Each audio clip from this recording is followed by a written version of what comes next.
સમાચારોમાં આગળ વાત કરીએ પવિત્ર શ્રાવણ માસના અંતિમ શનિવારે દેવગઢ બારિયાનગર અને આસપાસના પવિત્ર શિવાલયમાં ભક્તિનો મહાસાગર જોવા મળ્યો। વહેલી સવારથી જ શિવભક્તો શિવાલયમાં ઉમટી પડ્યા હતા। મહાયજ્ઞ, મહાઆરતી તથા મહાપ્રસાદનો લાહવો લઈ ધન્યતા અનુભવી હતી। શહેરના માનસરોવરની પાળ પર આવેલ પાતાળેશ્વર મહાદેવ, ભીડભંજન મહાદેવ, રત્નેશ્વર મહાદેવ અને ઓમકારેશ્વર મહાદેવ જેવા પવિત્ર શિવાલયમાં ભક્તોની ભારે ભીડ જોવા મળી। ભક્તોએ શ્રદ્ધાભાવે પૂજન અર્ચન કરી શિવજીના દર્શનથી આત્મિક શાંતિનો અનુભવ કર્યો અને આ પવિત્ર દિવસે સમગ્ર નગરમાં આધ્યાત્મિક ઉર્જાનો અનુભવ થયો હતો। શિવભક્તો દ્વારા શિવતાંડવ સ્ત્રોત, રુદ્રાભિષેક અને ભજન કીર્તનના માધ્યમથી શિવજીની આરાધના કરવામાં આવી અને સમગ્ર કાર્યક્રમ શાંતિપૂર્ણ અને ભક્તિમય વાતાવરણમાં સંપન્ન થયો।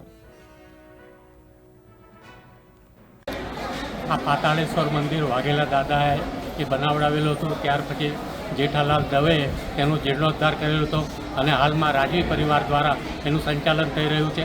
પાતાળેશ્વર મંદિર શિવ ભક્તો માટે અનેરું સ્થાન છે। અહીં શ્રદ્ધાથી લોકો શ્રાવણ માસની અંદર દર્શનાર્થે ઉમટી પડે છે। આજે શ્રાવણ મહિનાનો છેલ્લો દિવસ હોય, ભાવિક ભક્તો ઉમટી પડ્યા છે અને અહીં મહાઆરતી, મહાપૂજા, યજ્ઞ અને ભંડારાનું આયોજન કરેલ છે।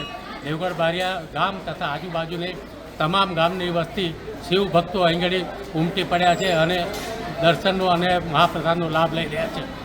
આજરોજ દેવગઢ બારિયા ખાતે પાતાળેશ્વર મંદિર ખાતે ભવ્ય યજ્ઞનું આયોજન કરવામાં આવ્યું હતું અને આ યજ્ઞમાં સર્વ હરિભક્તો લાભ લેવા માટે આવે છે।